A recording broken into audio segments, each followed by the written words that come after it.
बिस्मिल्लाहिर्रहमानिर्रहीम अस्सलाम वालेकुम। बेटा आज हम डिस्कस करेंगे preparation of alkynes by partial hydrogenation method. आपको पता है हाइड्रोजनेशन हमने पढ़ी थी जो है वो अल्केन्स की प्रिपरेशन में भी कि एडिशन ऑफ हाइड्रोजन हम जब करते हैं क्रॉस डबल बॉन्ड तो इस प्रोसेस को हम हाइड्रोजनेशन कहते हैं। तो उसमें आपने देखा था कि पाई बॉन्ड ब्रेक हो जाता है तो अल्कीन्स जो है वो अल्केन्स में कन्वर्ट हो जाती हैं।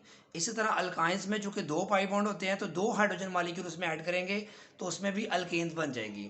लेकिन हम चाहते हैं कि अल्काइंस में एक हाइड्रोजन मालिक्यूल ऐड हो तो रिएक्शन अल्केन्स पे रुक जाए। चूँकि अल्काइंस में दो हाइड्रोजन मालिक्यूल्स ऐड हो सकते हैं लेकिन अगर हम एक करें तो इसको हम कहते हैं पार्शियल हाइड्रोजनेशन। तो क्या मतलब है इसका? Controlled hydrogenation of alkynes with hydrogen gas in equimolar ratio. Equimolar ratio का मतलब यहाँ पे ये बेटा आपने समझना है कि अगर 1 मोल अल्काइन है तो हाइड्रोजन भी 1 मोल ही हो। अगर आप हाइड्रोजन के 2 मोल्स ले लेंगे तो यकीनन वो जो दोनों हाइड्रोजन के मोल्स उसमें ऐड हो सकते हैं तो वो अल्केन्स बन जाएंगे। तो इक्विमोलर रहने से आप रिएक्शन को रिस्ट्रिक्ट कर रहे हैं, कंट्रोल कर रहे हैं। एक तो ये तरीका है इसको कंट्रोल करने का कि आप 1 मोल हाइड्रोजन 1 मोल अल्काइन में ऐड करें तो इसको हम इक्विमोलर रेशो में एडिशन कहेंगे तो ये भी कंट्रोल हो जाएगी। लेकिन उसके साथ साथ हमने जो कंडीशंस हैं उसके साथ भी इस रिएक्शन को कंट्रोल करना है ताकि अल्केन्स की तरफ रिएक्शन ना जाए। अल्काइंस में चूंकि दो हाइड्रोजन के मॉलिक्यूल ऐड हो सकते हैं तो लेकिन हम अगर एक पे उसको कंट्रोल कर लेते हैं तो इसको हम कहते हैं पार्शियल हाइड्रोजनेशन। जैसे पार्शियल ऑर्बिटल क्या होता है, पार्शियली फिल्ड ऑर्बिटल क्या होता है? एक ऑर्बिटल में आपको तो 2 इलेक्ट्रॉन आ सकते हैं, अगर एक इलेक्ट्रॉन हो तो उसको हम कहते हैं पार्शियली फिल्ड ऑर्बिटल। तो यहाँ भी दो हाइड्रोजन मॉलिक्यूल ऐड हो सकते हैं क्योंकि 2 पाई बॉन्ड है, लेकिन अगर हम एक ऐड करते हैं तो इसको हम कहेंगे पार्शियल हाइड्रोजनेशन। एक इसको कंट्रोल करने का तरीका है कि आप रेशो बराबर लें। दूसरा क्या है कि हम बेटा लिंडलर्स कैटलिस्ट इस्तेमाल करेंगे। तो ये बड़ी इंपॉर्टेंट टर्म है लिंडलर्स कैटलिस्ट। ये क्या होती है बेटा? आपको पता है हमने जब हाइड्रोजनेशन करते थे तो निकल कैटलिस्ट इस्तेमाल करते थे। ये उसमें भी हमने पढ़ा था प्लाटियम भी इस्तेमाल हो सकती है, प्लाटिनम भी हो सकती है। तो यहाँ लिंडलर्स कैटलिस्ट की कंपोजिशन क्या है देखें। प्लाटियम कैटलिस्ट होती है फाइनली डिवाइडेड फॉर्म, मतलब पाउडर फॉर्म में हम लेते हैं। Spotted on barium sulphate. Barium sulphate जो ऐसा मटेरियल होता है जेल टाइप जिसकी सरफेस पे आप प्लाटियम को स्पोर्ट कर देते हैं, प्लाटियम पाउडर को उसके सरफेस पे डिपॉजिट कर देते हैं। उस प्लाटियम की सरफेस पे आके हाइड्रोजन गैस एड्जॉर्ब हो जाती है, फिर वो जाके उस सरफेस पे फिर अल्काइंस आके अटैच होती हैं तो रिएक्शन होता है। तो यहाँ पे देख सकते हैं आप कि हमारे पास जो प्लाटियम पाउडर फॉर्म में स्पोर्ट करते हैं बेरियम सल्फेट के सरफेस पे और उसको पॉइजन करते हैं विद कोइनोलिन।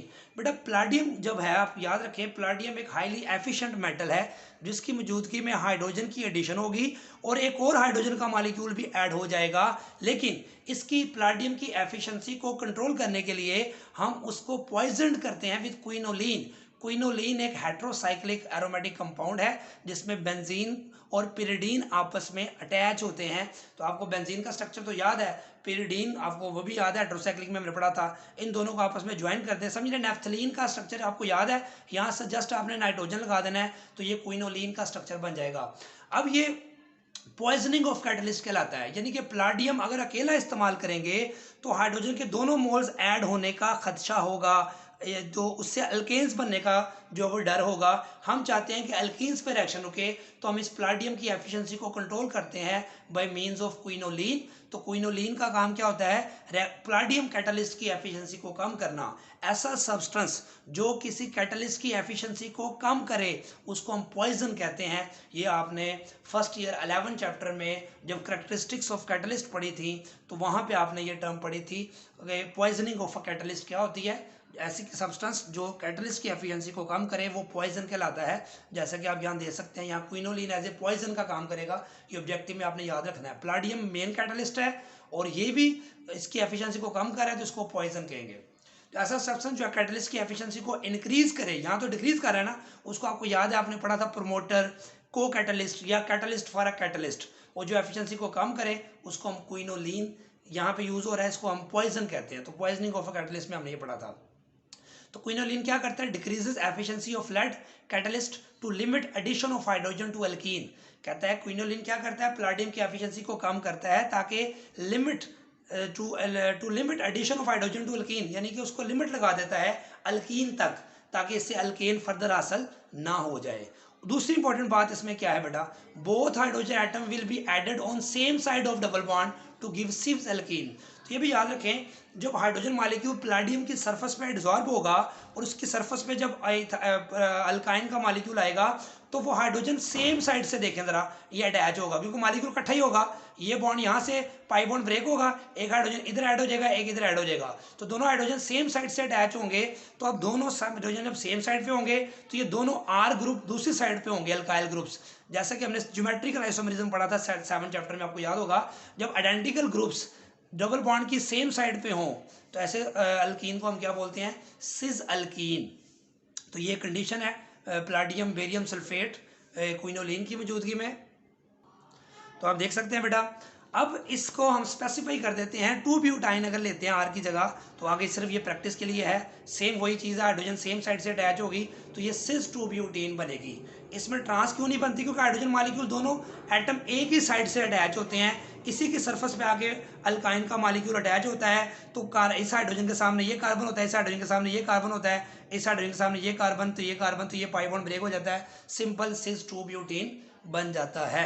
अब ये बड़ा इंपॉर्टेंट रिएक्शन है, पेपर में आता है। अब हम देखते हैं ट्रांस अल्कीन्स कैसे बनती है।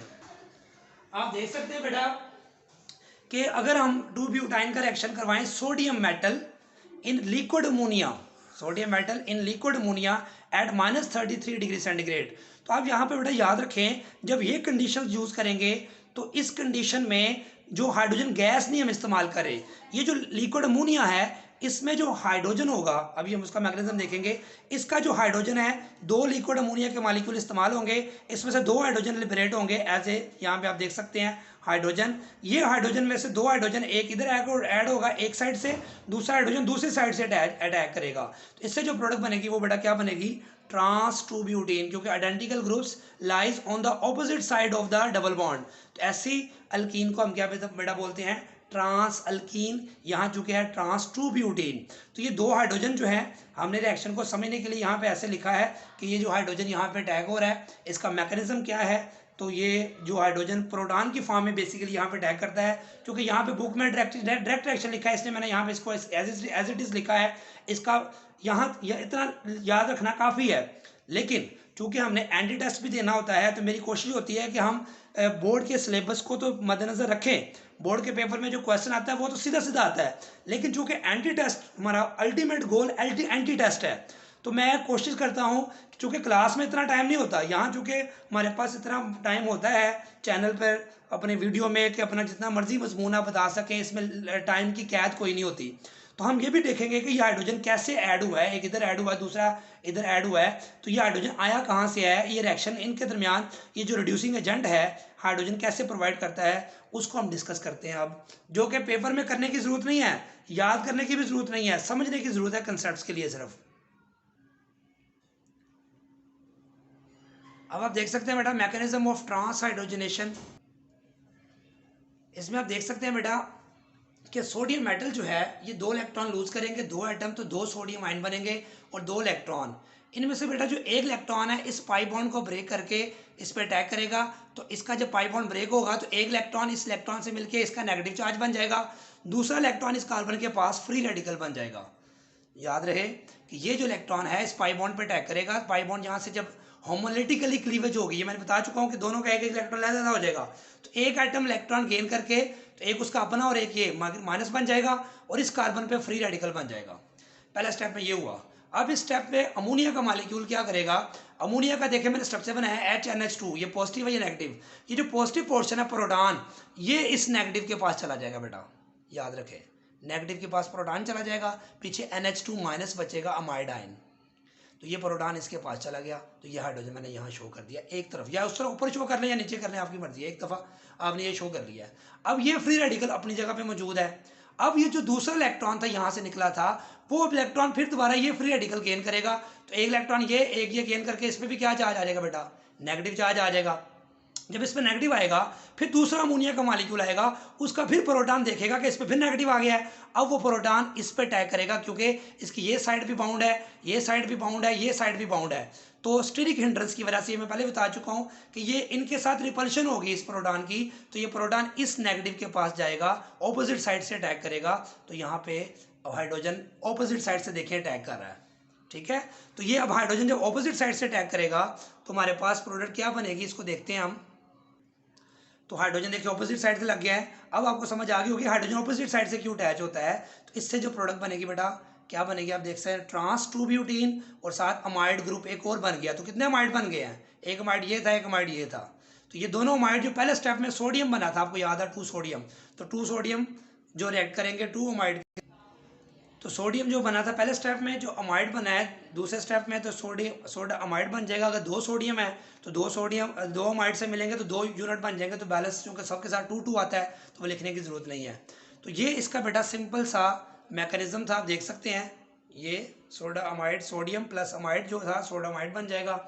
तो आपने देखा कि ये कैसे मैकेनिज्म हुआ। इलेक्ट्रॉन पहले इसने आगे पाई बॉन्ड को ब्रेक किया, एक के ऊपर नेगेटिव चार्ज, एक फ्री रेडिकल बना, प्रोटॉन इसके पास आ गया एक साइड से, फिर दूसरी साइड से दूसरा प्रोटॉन आया, वो हमने देखा। तो आप इसको देख सकते हैं कि कैसे ये सारा मैकेनिज्म हुआ है। ये जस्ट समझने के लिए था, इसको तैयार करने की ज़रूरत नहीं है, ठीक है। अब हम इससे रिलेटेड जो क्वेश्चंस हैं और एमसीक्यूज हैं वो डिस्कस करते हैं। तो देखिए convert 2 butyne to cis and trans 2 butene, ये क्वेश्चन आता है बेटा। How alkenes are prepared from partial hydrogenation of alkynes, ये क्वेश्चन आ सकता है शॉर्ट क्वेश्चन में। What is Lindlar's catalyst, what is the role of quinoline, ये शॉर्ट क्वेश्चन बन सकता है। ये मैं बता चुका हूँ आपको। In Lindlar's catalyst palladium is supported on, palladium किस पे सपोर्ट करते हैं आपको याद है, calcium sulphate, potassium sulphate, barium sulphate, sodium sulphate. तो बेरियम सल्फेट इसकी ऑप्शन होगी। दूसरा quinoline is in Lindlar's catalyst acts as positive catalyst, negative catalyst, auto catalyst, poison. तो मैं बता चुका हूँ एज ए पॉइजन वो यूज होता है। आगे क्विनोलिन इज क्या है, कार्बोक्सिलिक, कार्बोसाइक्लिक है। कार्बोसाइक्लिक का पता है ना, जिसमें सारे कार्बन हो रिंग के अंदर। होमोसाइक्लिक का मतलब भी वही होता है कि सारे कार्बन हो। एलिसाइक्लिक का मतलब भी सारे कार्बन ही होते हैं लेकिन वो एलिफेटिक से रिजेंबलेंस रखते हैं। हेट्रोसाइक्लिक में डिफरेंट भी हो सकता है। तो क्विनोलिन आपको पता है जो उसका स्ट्रक्चर हमने पढ़ा था उसमें नाइट्रोजन आता है, इसलिए वो हेट्रोसाइक्लिक होगा। ठीक है बेटा जी। तो ये हमारा सिंपल सा टॉपिक था जिसमें मैंने आपको सारा समझा दिया कि जो पार्शियल हाइड्रोजनेशन ऑफ अल्काइंस का मफहूम क्या है, लिंडलेस कैटलिस्ट का क्या कंसेप्ट है, और सारी चीज़ें आप देख सकते हैं आसानी के साथ।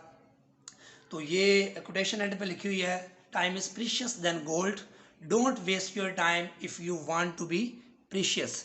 तो आपका जो वक्त है वो अगर आप उसको सही इस्तेमाल करें तो आप अपने मुस्तकबिल को बदल सकते हैं। दुआओं में याद रखिएगा। अल्लाह हाफिज़।